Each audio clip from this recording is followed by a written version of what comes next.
الحمد لله رب العالمين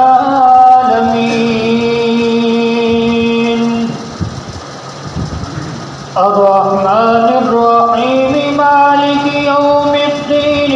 إياك نعبد وإياك نستعين اهدنا الصراط المستقيم صراط الذين أنعمت عليهم غير المغضوب عليهم ولا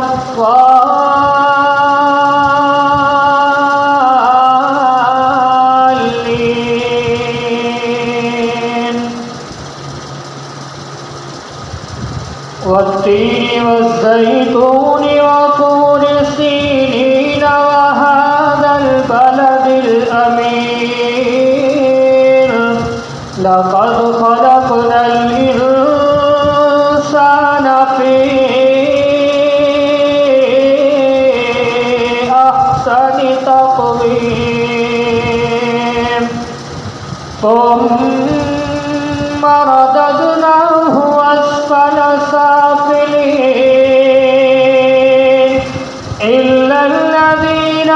آمنوا وعملوا الصالحات فلهم أجر غير ممنون فما يكذبك بعد بالدين أليس الله